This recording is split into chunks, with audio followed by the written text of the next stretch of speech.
നമസ്കാരം പ്രിയ ശ്രോതാക്കളെ. ഇതൊരു വെക്കേഷൻ സമയമാണ്. കുട്ടികളൊക്കെ സ്കൂൾ അടച്ച് വീട്ടിലിരിക്കുന്ന ഒരു സമയമാണ്. അപ്പോൾ ഒരു കൊച്ചു കൂട്ടുകാരനെ, ഒരു യുവ പ്രതിഭയെ പരിചയപ്പെടുത്താമെന്ന് വിചാരിച്ചു. അപ്പോൾ എനിക്ക് തോന്നുന്നു ഈ സമയത്ത് വെക്കേഷൻ സമയമായതുകൊണ്ട് മറ്റു കൊച്ചു കുട്ടികൾക്കും ഒക്കെ ഒരു പ്രചോദനമാവും നമ്മുടെ ഈ കൊച്ചു കൂട്ടുകാരനെ സംസാരിക്കുന്നത് കേൾക്കുമ്പോഴും പുള്ളി പ്രവർത്തിക്കുന്ന മേഖലയൊക്കെ പരിചയപ്പെടുമ്പോഴും പലർക്കും അതൊരു പ്രചോദനമാകുമെന്ന് ഞാൻ വിചാരിക്കുന്നു. അതുകൊണ്ട് തന്നെ ഈ ഇൻ്റർവ്യൂ വളരെ പ്രധാനപ്പെട്ടതാണെന്നും അതിനെ പ്രധാനപ്പെട്ട ഇൻ്റർവ്യൂ ആയിട്ട് ഞാൻ വിശേഷിപ്പിക്കുകയാണ്. ഹരി മഹാദേവ് കൊറ്റങ്കര ആണ് നമ്മുടെ ഈ കൊച്ചു കൂട്ടുകാരൻ. ഗിറ്റാറിൻ്റെ തന്ത്രികൾ മീട്ടി നമ്മുടെയൊക്കെ ഹൃദയം കവരുന്ന ഒരു വ്യക്തിയാണ്. ഗിറ്റാർ മാത്രമല്ല, വോക്കൽ ഉണ്ട്, അതോടൊപ്പം തന്നെ പല ഇൻസ്ട്രുമെന്റ്സും, വയലിൻ അല്ലേ, അങ്ങനെ പല ഇൻസ്ട്രുമെന്റ്സ്, അതൊക്കെ നമുക്ക് ചോദിച്ച് മനസ്സിലാക്കാം. അപ്പോൾ അദ്ദേഹം ഒരു ജീനിയസ് ആണ് മ്യൂസിക്കിന്റെ കാര്യത്തിൽ, ഒരു യുവ പ്രതിഭയാണ്. അപ്പോൾ അദ്ദേഹത്തെ നമുക്ക് മനസ്സിലാക്കാം. സ്വാഗതം. അപ്പോൾ എന്താണ് പറയാനുള്ളത്? തുടക്കത്തിൽ ഒരു ഇൻട്രൊഡക്ഷൻ പറഞ്ഞോളൂ. എവിടെയാണ് ജനിച്ചത്, വളർന്നത്, പഠിക്കുന്നു? ഞാൻ ജനിച്ചത് കൊല്ലത്ത് തന്നെയാണ്. കൊറ്റങ്കര എന്നാണ് സ്ഥലത്തിന്റെ പേര്. മാമ്പുഴ കൊറ്റങ്കര പഞ്ചായത്തിലാണ്. അങ്ങനെ വീട്ടില് അച്ഛനും അമ്മയും അപ്പൂപ്പനും അമ്മൂമ്മയും പിന്നെ ചിറ്റപ്പന്റെ വൈഫ്, ചിറ്റപ്പന്റെ മോൻ, ഇത്രയാണ് ഫാമിലി. എനിക്ക് തോന്നുന്നു അച്ഛൻ കലാപരമായിട്ടൊക്കെ ഒരു ബേസ് ഒക്കെ ഉണ്ട് അല്ലെ? കലാപരം ഗാനമേള ഒക്കെ ആയിട്ട് ബന്ധപ്പെട്ട് നിൽക്കുകയാണ് അല്ലെ? അതെ അതെ അതെ. അപ്പൊ അച്ഛനെ കുറച്ചും കൂടെ ഒന്ന് പറയാൻ പറ്റുമോ? അച്ഛൻ എക്സാക്ട്ലി മ്യൂസിക് ഞാൻ വന്നതിന് ശേഷം ഇതിലൂടെ അങ്ങനെ. അതിന് മുമ്പ് അച്ഛൻ പത്രത്തിലായിരുന്നു. പത്രത്തിൽ എക്സിക്യൂട്ടീവ് ഡയറക്ടർ ആയിരുന്നു, ഡെക്കാൻ ക്രോണിക്കൽ എന്ന് പറഞ്ഞിട്ട്. അങ്ങനെ ആയിരുന്നു. പിന്നെ അങ്ങനെ പോയി ട്യൂഷൻ എടുക്കുന്നുണ്ട്. അങ്ങനെ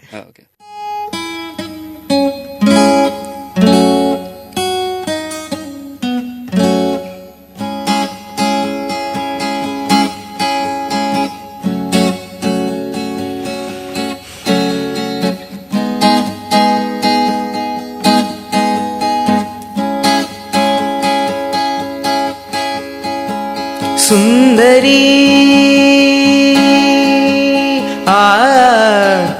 സുന്ദരി സുന്ദരി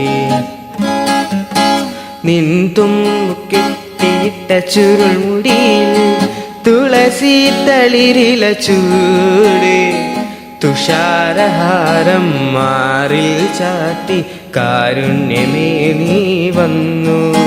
നിൻ തുമ്പു കെട്ടിയിട്ട ചുരുൾമുടിയിൽ തുളസി തളിരില ചൂട് തുഷാരഹാരം മാറിൽ ചാത്തി കാരുണ്യമേ നീ വന്നു.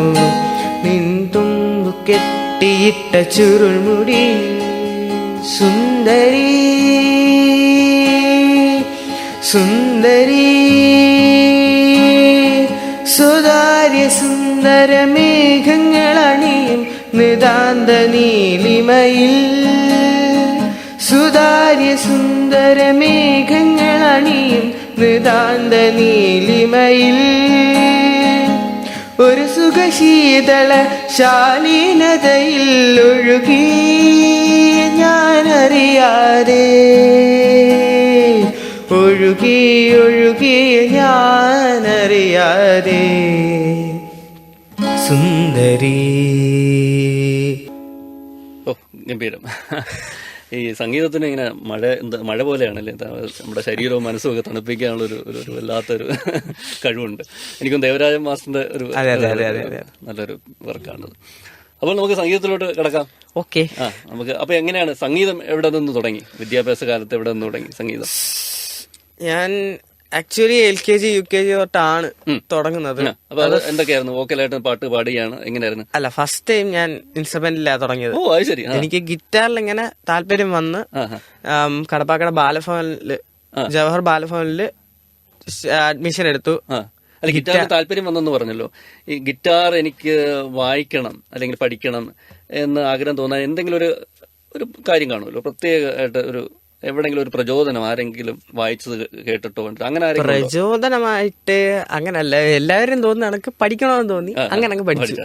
അങ്ങനെ വായിക്കുന്നത് കണ്ടിട്ട് അയ്യോ ഇത് ഇല്ല, അന്നൊന്നും ആ ടേസ്റ്റ് എന്ന് പറഞ്ഞാൽ ആ ഒരു മൈൻഡ് ഇല്ല എനിക്കൊന്ന്. അല്ല ഞാൻ ഗിറ്റാർ തിരഞ്ഞെടുക്കാൻ ഒരു എന്തുകൊണ്ട് അല്ല, എനിക്ക് ഇഷ്ടമായിരുന്നു, അങ്ങനെ കേട്ട് പരിചയമില്ല. അതിനുശേഷം അതായത് ഞാൻ റിയലി പാട്ടുകൾ കേൾക്കുമ്പം എനിക്കിഷ്ടമുണ്ട്.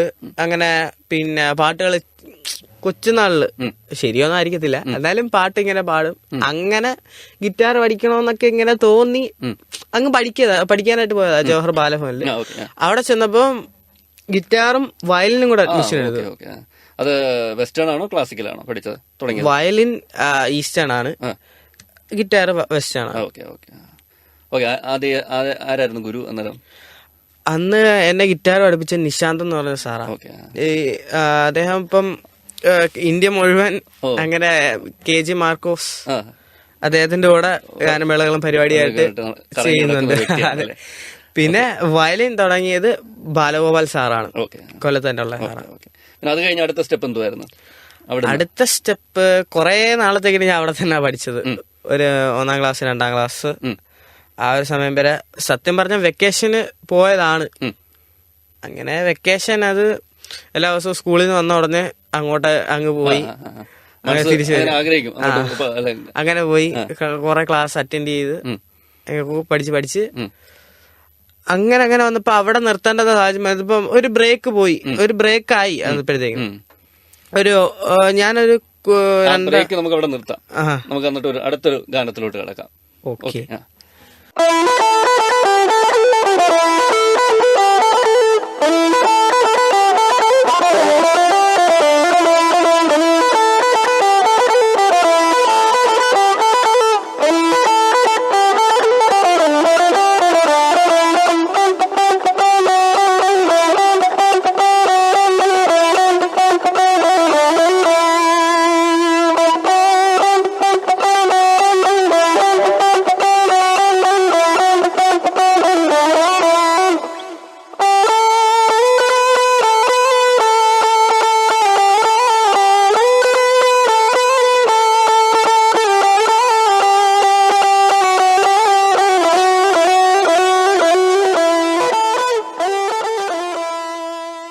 നമ്മളൊരു ഗാനം കേട്ടു, മടങ്ങി വരാം.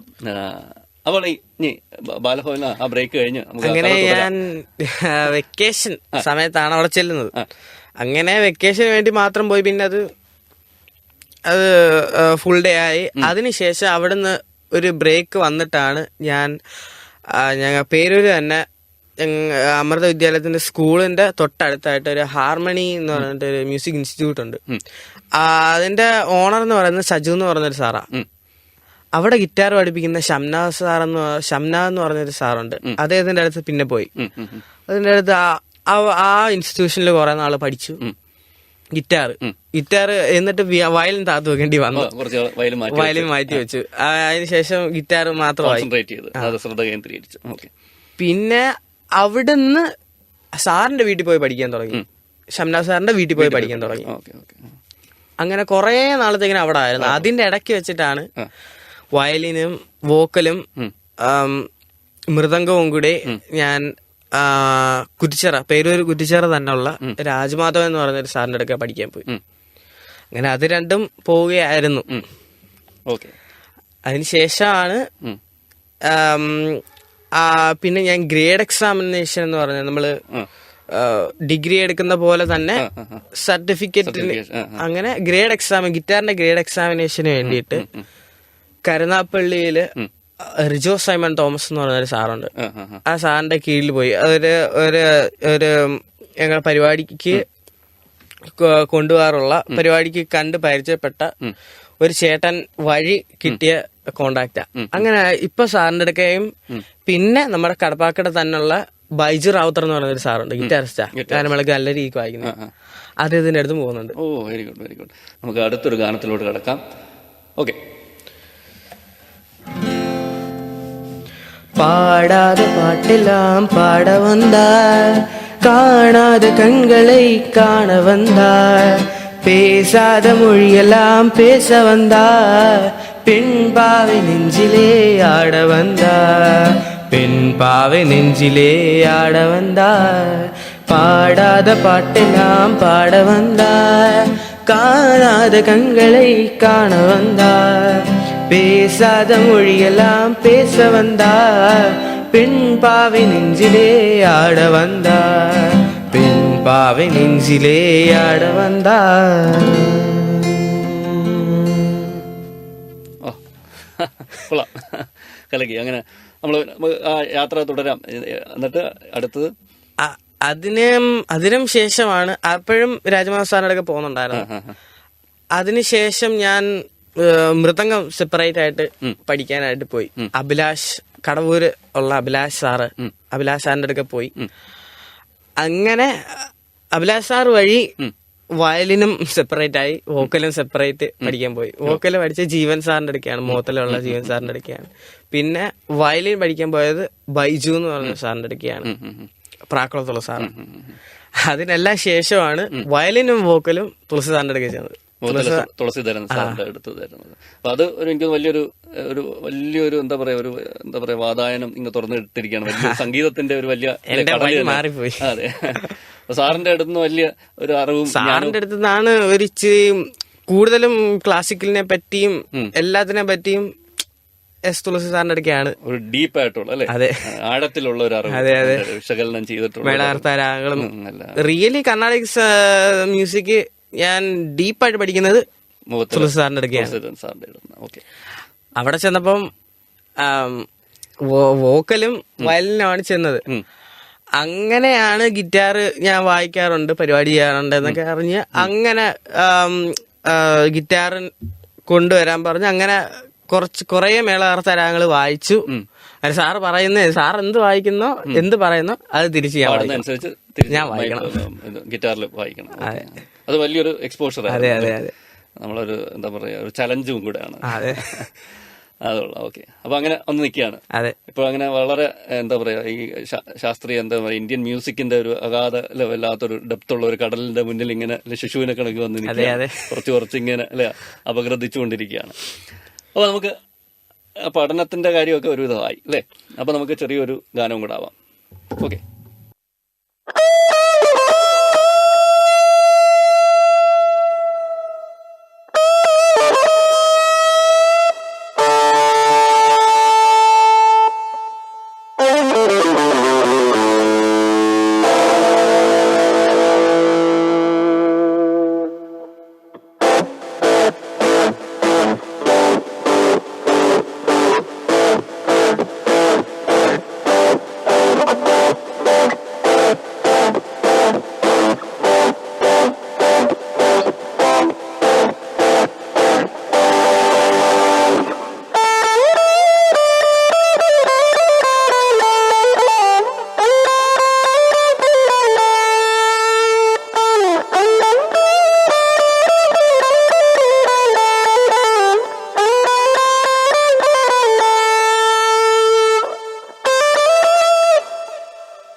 Very good. അപ്പോൾ കലക്കി. അപ്പോൾ നമുക്ക് ഇനി അറിയാനുള്ളത് യൂത്ത് ഫെസ്റ്റിവലിലൊക്കെ പലതും പങ്കെടുത്തു. അതിനെക്കുറിച്ച് ജസ്റ്റ് ഒന്ന് ഡിസ്ക്രൈബ് ചെയ്താൽ നല്ലതായിരിക്കും.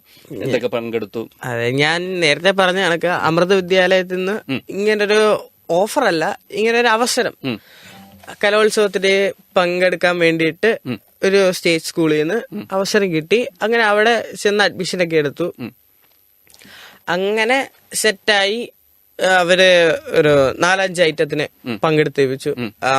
വൃന്ദവാദ്യം, പഞ്ചവാദ്യം, മൃദംഗം, ഗിറ്റാറ്, മദ്ദളം, ഈ 5 ഐറ്റത്തിലും പങ്കെടുത്തു. സബ് ജില്ലയും ജില്ലയും. അങ്ങനെ അതിനെല്ലാത്തിനും എ ഗ്രേഡ് ഉണ്ടായിരുന്നു. അങ്ങനെ പ്രാക്ടീസും. അങ്ങനെ കരുനാപ്പള്ളിയിലാണ് സ്കൂള്. അങ്ങനെ സബ് ജില്ല പോയി. എല്ലാത്തിനും എ ഗ്രേഡ് ഉണ്ടായിരുന്നു. പഞ്ചവാദ്യത്തിനും വൃന്ദവാദ്യത്തിനും മദ്ദളത്തിനും മൃദംഗത്തിനും ഗിറ്റാറിനും എ ഗ്രേഡ് ഉണ്ടായിരുന്നു. അതിനുശേഷം ജില്ലയിലേക്ക് വന്നു. അവിടെയും എ ഗ്രേഡ് ഉണ്ടായിരുന്നു. Okay, very good. അങ്ങനെയാണ് യൂത്ത് ഫെസ്റ്റിവലിന്റെ ചരിത്രം. അതെ. അപ്പോൾ നമുക്ക് അടുത്തൊരു ഗാനം കൂടെ ആവാം അല്ലേ? ഓക്കെ.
അപ്പോൾ നമുക്ക് മടങ്ങി വരാം. നല്ലൊരു എന്താ പറയുക, നല്ലോണം അവതരിപ്പിച്ചു.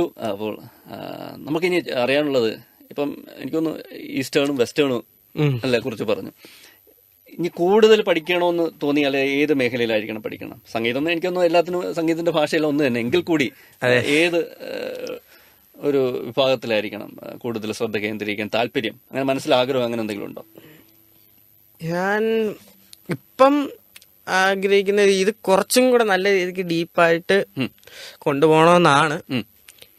പിന്നെ അതിനകത്തുള്ള ഒരു അഡ്വാൻറ്റേജ് എന്താന്ന് വെച്ചാല് ഇതിന്റെ ഒരു തിയറി മനസ്സിലാക്കി കഴിഞ്ഞാൽ പ്രാക്ടിക്കലി നമുക്ക് പലതിലും എന്ത് വേണമെങ്കിലും നമുക്ക് ആ ഒരു തിയറിയെ അടിസ്ഥാനമാക്കിയിട്ട് ചെയ്യാൻ പറ്റും. കാരണം ആ ഒരു വേറൊരു മേഖലയില് തിയറി എന്ന് പറയുമ്പോൾ ഈസ്റ്റേണും ഉണ്ട് വെസ്റ്റേണും ഉണ്ട്. അപ്പൊ ഇതിനകത്താണ് കോൺസെൻട്രേറ്റ് ചെയ്യാൻ ആ ഒരു തിയറി ബേസിക്കലി പഠിക്കാനുള്ളത്. ആ ഒരു രണ്ടും വലിയ കടലാണ്, ഇതോനും അതും ഇതും ഒക്കെ ഇങ്ങനെ കിടക്കുകയാണ്. അപ്പൊ ഏതാണ് അപ്പൊ ഇങ്ങനെ ഇത്രയും നാള് രണ്ടും പഠിച്ചല്ലോ. അപ്പൊ അതിനകത്ത് ഇത് എനിക്ക് കുറച്ചും കൂടെ നല്ലത് ഇണങ്ങുന്നത് വെസ്റ്റേൺ സ്റ്റൈലാണ്, അങ്ങനെ എന്തെങ്കിലും അങ്ങനെ തോന്നിയിട്ടുണ്ടോ? ഞാനങ്ങനെ ചിന്തിക്കുന്നില്ല, കാരണം ഇത് രണ്ടും കൂടെ കൊണ്ടുപോകുന്നതാണ് എനിക്ക് നല്ലത്. അത് കൊള്ളാം. Okay okay. അപ്പൊ ഈ നമ്മൾ ഇപ്പം ഈ പഠനത്തിന്റെ കാര്യം പറഞ്ഞു. അപ്പോൾ ഭാവിയിൽ എന്താണ് ഉദ്ദേശിക്കുന്നത്? ഈ സംഗീതം മാത്രം കോൺസെൻട്രേറ്റ് ചെയ്ത് അതൊരു കരിയറായിട്ട് എടുക്കാനാണോ, അതോ പഠനവും കൂടെ കൊണ്ടുപോയിട്ട് എന്താണ് ഉദ്ദേശിക്കുന്നത്?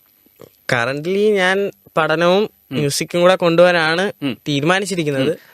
ഒരു ജോബ് നോക്കണമെന്ന് പറയുമ്പോൾ എന്തൊരു പ്രൊഫഷൻ വേണമല്ലോ. അത് ഒരു പലരും ഇപ്പൊ ഈ സംഗീതം പഠിക്കുമെങ്കിലും കുറച്ച് കഴിഞ്ഞ് പിൻവാങ്ങും. അതെ അതെ. അവരതിനകത്ത് സംഗീതം പഠിച്ചാലും ഒന്നെങ്കിൽ സംഗീതം മാത്രം പോകും. പക്ഷെ അല്ല, അതങ്ങനെ പോകുന്നൊരു കുറവാണ്. അതിനകത്തൊരു കരിയർ സ്കോപ്പ് ആർക്കും അത്ര നിശ്ചയമില്ലാത്തതുകൊണ്ട് പലരും വേറെ പ്രൊഫഷനിലോട്ടൊക്കെ തിരിയാറുണ്ട്. കരിയർ ചിന്തിച്ചാല് മ്യൂസിക്കില് നമുക്ക് ഒന്നും എന്താ ഓപ്പർച്യൂണിറ്റീസ് കുറവാണല്ലോ. ഓപ്പർച്യൂണിറ്റീസ് കുറവാണ്. അതാ എക്സ്പെൻസ് ആണ്. ഇച്ചിരി പഠിക്കാൻ വലിയ മെനക്കേടാണ്. മെനക്കേടാണ്. അതെ. അതെ, അതെ, അതെ. അതിനകത്ത് ഒത്തിരി ചെലവുണ്ട്. അത് നമ്മള് ഒരു 100%-ല് ഒരു 5% പഠിച്ചിട്ട് കാര്യമില്ല. 100%-ല് 95% മിനിമം 85% പഠിക്കണം. പഠിക്കണം. ഓക്കെ. അങ്ങനത്തെ ഉള്ള കാര്യങ്ങളുണ്ട്. അത് ഇച്ചിരി റിസ്ക് ആണ്. പിന്നെ ഞാൻ മെയിനായിട്ട് ഒരു മ്യൂസിക് ഡയറക്ടർ ആവാനായിട്ട് ആഗ്രഹിക്കുന്നുണ്ട്. അതിന് വേണ്ടിയിട്ട് പ്രിപ്പയർ ചെയ്യാൻ ശ്രമിക്കുന്നുണ്ട്. Okay, okay. അതാണ് ഇതുവരെ ഉള്ള ഡ്രീം എന്ന് പറയുന്നത്. Music director. പിന്നെ കരിയറിനെ കുറിച്ച് ആലോചിക്കുമ്പോ എങ്ങനെയാണെന്ന് ഇതുവരെ ഒന്നും ഒരു പിടുത്തം കിട്ടിയിട്ടില്ല. ഈ പഠിക്കുന്ന വിഷയങ്ങളിൽ ഇതിനോടാണ് കൂടുതൽ താല്പര്യം? പഠിക്കുന്ന വിഷയങ്ങളില് ഹിസ്റ്ററി, ഇംഗ്ലീഷാണ്. Okay, okay. ഹിസ്റ്ററി ഇംഗ്ലീഷാണ്. അപ്പൊ ആർട്സ് തന്നെ. ഞാൻ ചുമ്മാ അറിയാൻ വേണ്ടി ചോദിക്കുന്ന. Okay, okay. അപ്പൊ നമുക്കൊരു ഗാനമാവും. നീലവാനച്ചോലയിൽ നീന്തിടുന്ന ചന്ദ്രികേ, നീലവാനച്ചോലയിൽ നീന്തിടുന്ന ചന്ദ്രികേ, ഞാൻ രചിച്ച കവിതകൾ നിന്റെ മിഴിയിൽ കണ്ടു ഞാൻ വരാതെ വന്ന എൻ ദേവി, നീലവാനച്ചോലയിൽ നീന്തിടുന്ന ചന്ദ്രികേ, ഞാൻ രചിച്ച കവിതകൾ നിന്റെ മിഴിയിൽ കണ്ടു ഞാൻ വരാതെ വന്ന എൻ ദേവി, നീലവാനച്ചോലയിൽ നീന്തിടുന്ന ചന്ദ്രികേ. Very good. എനിക്ക് വോക്കലിലും നല്ല അല്ലേ? അല്ല, അത് അതിനകത്ത് മെയിൻ കാര്യം എന്താന്ന് വെച്ചാല് വോക്കലും വയലിലും ഒന്ന് ഗ്രിപ്പായത് തുളസി സാറിന്റെ അടുക്ക വന്നതിന് ശേഷം. Okay, okay. എനിക്കത് തോന്നി. അത് ഇൻഫ്ലുവൻസ് നമുക്കറിയാം. ഓക്കെ, നമ്മള് അധ്യാപകൻ കൂടിയാണ് അല്ലെ? ഒത്തിരി സ്ഥലത്ത് പഠിപ്പിക്കുന്നുണ്ടെന്ന് പറഞ്ഞു ഒത്തിരി വിദ്യാർത്ഥികൾ. ഇപ്പൊ ചെറുപ്രായത്തില് ഇപ്പൊ എത്ര 8th ഇനിയിപ്പോ 9th 9th സ്റ്റാൻഡേർഡിലായ ഒരു വിദ്യാർത്ഥി ഇന്ന് ഒട്ടേറെ കുട്ടികളെ പഠിപ്പിക്കുകയും ചെയ്യുന്നുണ്ട്. അതിനെ കുറിച്ചൊന്ന് പറയാം. എക്സ്പീരിയൻസും എവിടെയൊക്കെ പഠിപ്പിക്കുന്നു? അതായത് എക്സ്പീരിയൻസില് എന്താന്ന് വെച്ചാല് അച്ഛൻ ഒരു ട്യൂഷൻ എടുക്കുന്നുണ്ട്. ടീച്ചിങ് ഫീൽഡ് തന്നെയാണ്. അന്നേരം എനിക്ക് ടീച്ചിങ് ഒരു ഇച്ചിരി ഇഷ്ടം കൂടുതലാണ്. അത് വേറെ കാര്യം. പിന്നെ അതിനകത്ത് വരുന്നത് വെച്ചാൽ എനിക്ക് ഒരു ഇൻസ്റ്റിറ്റ്യൂഷൻ ഉണ്ട്, IMQ എന്നാണ് പേര്. അത് ആയൂർ അഞ്ചൽ ആ ഒരു ഏരിയയിലാണ് വരുന്നത്. പിന്നെ ഞാൻ 2 ഇൻസ്റ്റിറ്റ്യൂഷനിലും കൂടെ പഠിപ്പിക്കുന്നുണ്ട്. ഒന്ന് തുളസി സാറിന്റെ മൂത്ത മകന്റെ ഒരു ഇൻസ്റ്റിറ്റ്യൂട്ട്, സരിഗമപ എന്നാണ് പേര്. ആ ഇൻസ്റ്റിറ്റ്യൂഷനിലും ഗിറ്റാർ പഠിപ്പിക്കുന്നുണ്ട്. പിന്നെ ആനന്ദ ഭൈരവി എന്ന് പറഞ്ഞിട്ട് ഭരണിക്കാവിലുള്ള ഒരു ഇൻസ്റ്റിറ്റ്യൂഷനിലും പഠിപ്പിക്കുന്നുണ്ട്, ഗിറ്റാറും കീബോർഡും. Okay, okay, okay, okay. അതാണ്. അപ്പൊ ഒരു അധ്യാപകൻ കൂടിയാണ് അല്ലെ? ഒത്തിരി വിദ്യാർത്ഥികൾ അല്ലെ കൂടെ കീഴിൽ പഠിക്കുന്നുണ്ട്. Okay, very good, very good. അപ്പൊ നമുക്കൊരു ഗാനവും കൂടെ കേൾക്കാം.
അപ്പം ഗാനമേള ട്രൂപ്പുകളിലൊക്കെ അല്ലേ പരിപാടികളിലൊക്കെ പങ്കെടുക്കുന്നു എന്ന് ഞാൻ കേട്ടു. അപ്പോൾ ഏതൊക്കെ ട്രൂപ്പുകളിലാണ്? ഞാൻ ഫസ്റ്റ് ടൈം പരിപാടിക്ക് എന്റെ സാറാണ് കൊണ്ടുപോകുന്നത്. അതേ ട്രൂപ്പിലായിരുന്നു? ഓസ്കാർ മ്യൂസിക് മീഡിയ എന്ന് പറഞ്ഞിട്ട് ഒരു ട്രൂപ്പിലാണ് പോകുന്നത്. അതിനുശേഷം അവിടെ എന്താ ഗിറ്റാർ ഗിറ്റാർ സാറിന്റെ കൂടെ സപ്പോർട്ടീവായിട്ട് ഇരിക്കാനായിട്ട് അങ്ങനെ ആയിരുന്നത്. പിന്നെ തൃശ്ശൂർ സ്റ്റാർ ബീറ്റ്സ് എന്ന് പറഞ്ഞിട്ട് ആ ഒരു ട്രൂപ്പിലും പോയി. പിന്നെ പാല സൂപ്പർ ബീറ്റ്സ് എന്ന് പറഞ്ഞു അവിടെയും പോയിട്ടുണ്ട് ലീഡ് ഗിറ്റാറായിട്ട്. പിന്നെ ഈ ഓസ്കാർ തന്നെ ലീഡ് ഗിറ്റാറായിട്ട് കുറച്ച് പരിപാടി ചെയ്തു. അതിനുശേഷമാണ് കണ്ണൂർ ബീച്ച് എന്ന് പറഞ്ഞ് ഒരു ട്രൂപ്പില് ലീഡ് ഗിറ്റാറായിട്ട് വിളിക്കുന്നത്. അങ്ങനെ കുറെ നാള് അവിടെ പോയി. ഈ ഇടയ്ക്കാണ് ഉറക്കത്തിന്റെ പ്രശ്നം, അങ്ങനെ സ്കൂളിൽ പോകാൻ എക്സാം, അതെ അങ്ങനെ അവിടുന്ന് കൊല്ലത്തുള്ള പരിപാടികളൊക്കെ ചെയ്യാം, അടുത്തുള്ള പരിപാടികളൊക്കെ ചെയ്യാന്ന് പറഞ്ഞ് ഇറങ്ങിയിട്ടില്ല, എന്നാലും പ്രവർത്തിക്കുന്നുണ്ട്, ഇടയ്ക്കിടയ്ക്കൊക്കെ പോകാറുണ്ട്. പിന്നെ ഹാരിസൺ തൊടുപുഴ എന്ന് പറഞ്ഞിട്ട് ഒരു ട്രൂപ്പിലും വിളിക്കാറുണ്ട്. പിന്നെ ബാൻഡ് പരിപാടി, ഫ്യൂഷൻ, അതായത് സോളോ ഒക്കെ പല ട്രൂപ്പുകളും വിളിക്കാറുണ്ട് അല്ലേ? ട്രൂപ്പല്ല, ഞാൻ സ്വന്തമായിട്ട്. സ്വന്തമായിട്ട് ഒരു ട്രൂപ്പ് ഇനി പതുക്കെ ഫോം ചെയ്ത് വരും. ഇപ്പൊ തന്നെ ഉണ്ട് ട്രൂപ്പ്. ഓക്കെ, അത് വെരി ഗുഡ്. അപ്പൊ നമുക്ക് നമ്മുടെ ഇന്റർവ്യൂയിലൂടെ തിരിച്ചു വരാം. ഇപ്പം മ്യൂസിക് ഡയറക്ടർ ആവണമെന്ന് പറഞ്ഞു. അപ്പൊ ഞാനത് രണ്ട് അതികായന്മാർ നമ്മുടെ ഫ്രണ്ടിലുണ്ട്. ഒന്ന് ഇളയരാജ എന്ന് പറഞ്ഞ ഒരു വലിയ ജീനിയസ്, സിംഫണിയൊക്കെ ആയിട്ട് ഇപ്പം അല്ലേ നമ്മുടെ മുന്നിൽ നിൽക്കുന്നുണ്ട്. അതാണ് റഹ്മാൻ, ഇപ്പോഴും പുതിയ ടെക്നോളജി മ്യൂസിക്കും കൂടെ അല്ലേ കൊളാബറേറ്റ് ചെയ്ത് അവതരിപ്പിക്കുന്ന നമ്മുടെ മുന്നിൽ വലിയൊരു ആശ്ചര്യം പോലെ നിൽക്കുന്ന എ ആർ റഹ്മാൻ. ഇവരിലെ രണ്ടുപേരിൽ ആരോടാണ് കൂടുതലൊരു താല്പര്യം? ഇങ്ങനെ ചോദിച്ചാൽ എല്ലാവർക്കും പല പല ഇഷ്ടങ്ങളല്ലേ ഉള്ളൂ. പക്ഷെ എനിക്ക് ആക്ച്വലി രണ്ടുപേരെയും ഒരുപോലെ ഇഷ്ടമാണ്. കാരണം റഹ്മാൻ സാറിന്റെ technology plus best music, Ilaiyaraaja സാറിന്റെ മ്യൂസിക് ആൻഡ് പ്ലസ് തിയറി, അത്ര എല്ലാം കൂടെ കുഴച്ച് നോക്കുമ്പോൾ രണ്ടും വൺ ഓഫ് ദി ബെസ്റ്റ് ആണ്. രണ്ടുപേരും ഫോളോ ചെയ്യുന്നുണ്ട്. ആ സ്റ്റൈല് രണ്ടുപേരുടെയും അല്ലേ? അതൊക്കെ മലയാളത്തിലോട്ട് വരുമ്പോൾ സംഗീതത്തില് പഴയ ഇപ്പൊ എല്ലാവരും എനിക്കൊന്നു നമ്മള് ഈ മത്സരങ്ങളിലെല്ലാം പഴയ ഗാനങ്ങളാണ് പാടുന്നത് കൂടുതൽ കുട്ടികളൊക്കെ. അപ്പൊ അതൊരു നമ്മൾ കാണുന്ന ഒരു പ്രത്യേകത എന്ന് വെച്ചാൽ അന്നത്തെ വളരെ നല്ല കോമ്പോസിഷൻ ആയിരുന്നു, ഭയങ്കര ചലഞ്ചിങ് ആയിരുന്നു. അതിനാൽ ഇപ്പോഴത്തെ ഗാനങ്ങളിലെയും എല്ലാ ആൽബം സോങ്സിലും എല്ലാം സംബന്ധിച്ച് കൂടുതലും മ്യൂസിക്കിന് ഇമ്പോർട്ടൻസ് കൊടുത്താണ് അന്നത്തെ കാലത്ത് ഏതൊരു സിനിമാ ഗാനം ആയാലും ആൽബം സോങ് ആയാലും ഭക്തിഗാനം ആയാലും ശരി തന്നെ മ്യൂസിക്കിന് കൂടുതൽ ഇമ്പോർട്ടൻസ് കൊടുത്ത് ഒന്നിക്ക് കർണാടക സംഗീതം അല്ലെങ്കിൽ ഹിന്ദുസ്ഥാനി അതിന് ഇമ്പോർട്ടൻസ് കൊടുത്തിട്ടാണ് ചെയ്തുകൊണ്ടിരുന്നത്. ഓക്കെ, അപ്പോൾ ഇപ്പോഴത്തെ ഒരു ട്രെൻഡ് ഉണ്ടല്ലോ, പുതിയ മ്യൂസിക് ഡയറക്ടേഴ്സ്, പുതിയൊരു ബ്രീഡ് ഓഫ് മ്യൂസിക് ഡയറക്ടേഴ്സ് ഉണ്ടല്ലോ. അവരുടെ ഇടയിൽ നിന്ന് ആരെയാണ് കൂടുതൽ കേൾക്കാൻ താല്പര്യം? എപ്പോഴും കേൾക്കുന്നത് എല്ലാം കേൾക്കുമായിരിക്കും, നമ്മളെല്ലാവരും മ്യൂസിക് എല്ലാം കേൾക്കും, എന്നാലും ചിലരെയൊക്കെ വീണ്ടും കേൾക്കുന്നത് അങ്ങനെ ഒരു കോമ്പോസിഷൻ. എനിക്ക് മ്യൂസിക് ഡയറക്ടേഴ്സ് ആയിട്ട് സുഷിൻ ശ്യാം ഇഷ്ടമാണ്. പിന്നെ അനിരുദ്ധിന്റെ ഇഷ്ടം. ശരി, ഓക്കെ.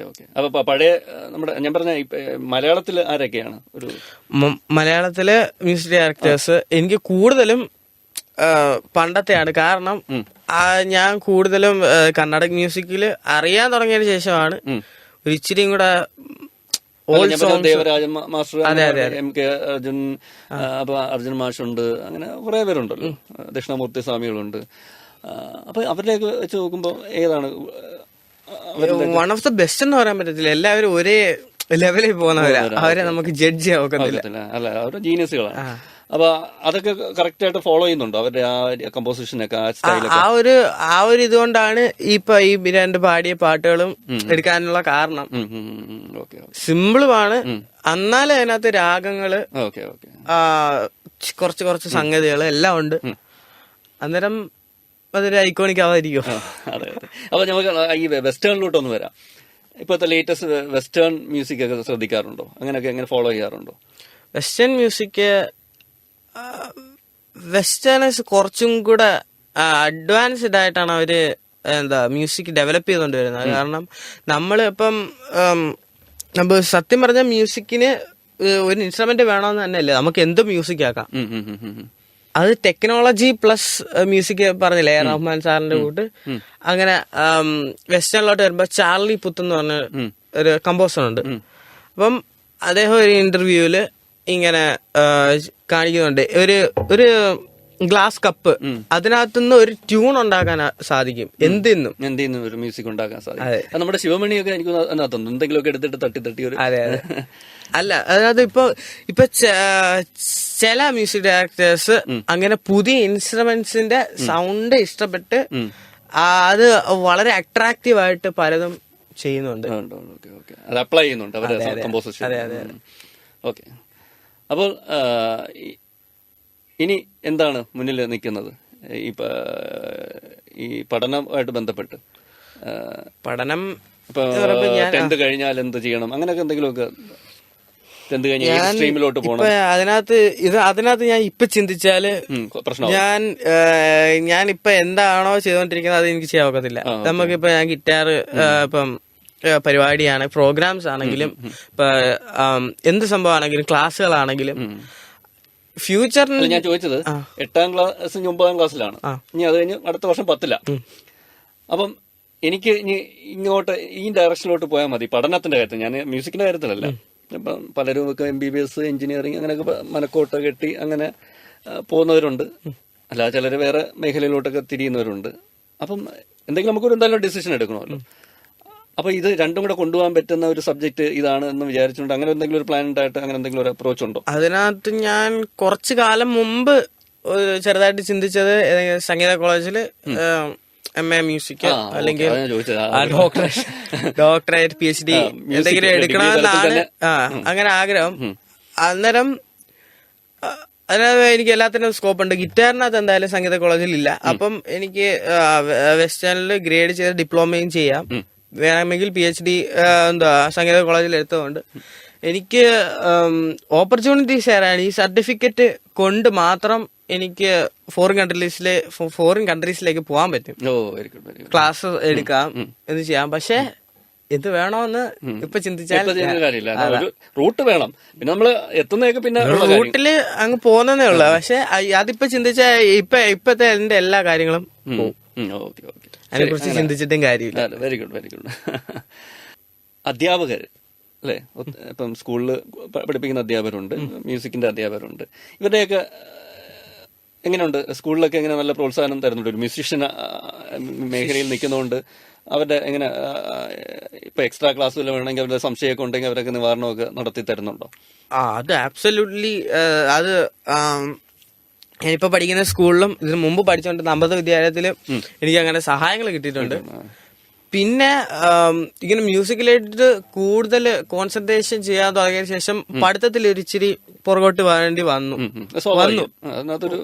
അങ്ങനെ ഇല്ല, എല്ലാത്തിലും കൂടെ നമുക്ക് പറ്റത്തില്ല. അതെ, അന്നേരം ഈ കലോത്സവമായിട്ട് ബന്ധപ്പെട്ട് അങ്ങനെ ചെയ്തതിന്റെ മ്യൂസിക്കിന്റെ വാല്യൂ എനിക്ക് എന്തായാലും തിരിച്ചറിയാൻ പറ്റി. അത്രയും ഇതുണ്ടായിരുന്നു. രണ്ട് സ്കൂളിലും ഉണ്ടായിരുന്നു.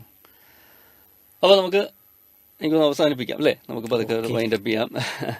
അപ്പോൾ എനിക്കൊന്ന് നല്ലൊരു മ്യൂസിഷ്യൻ ആവട്ടെ എന്ന് പറയുമ്പോൾ എനിക്കറിയില്ല ഏത് മേഖലയിലോട്ടാണ് പോകുന്നതെന്ന്. കംപ്ലീറ്റ് ഒരു ഫുൾ ടൈം ഒരു മ്യൂസിഷ്യൻ ആണോ അല്ലെങ്കിൽ ഒരു മ്യൂസിക് ഡയറക്ടർ ആണോ, എന്തായാലും എന്താണോ അല്ലെ നമ്മുടെ ജീവിതം കൊണ്ട് എത്തിക്കുന്നത്. പലരും ഫോറിൻ കൺട്രീസിൽ അമേരിക്ക, ലൈക്ക് ബ്രിട്ടൻ, അങ്ങനെ ഉള്ള രാജ്യങ്ങളില് ഗിറ്റാറിസ്റ്റുകൾ ഉണ്ട്. അത് ലൈഫ് ടൈം, അതായത് അവർ ലൈഫ് ടൈം ടൂർ നടത്തുന്ന, അതായത് കോൺസേർട്സ് ചെയ്യുന്നവരുണ്ട്. കോൺസേർട്സ് ഓരോ രാജ്യത്തിലോട്ട് പോയി അങ്ങനെ നിലയിലൊക്കെ വലിയ പോകുന്നവരുണ്ട്.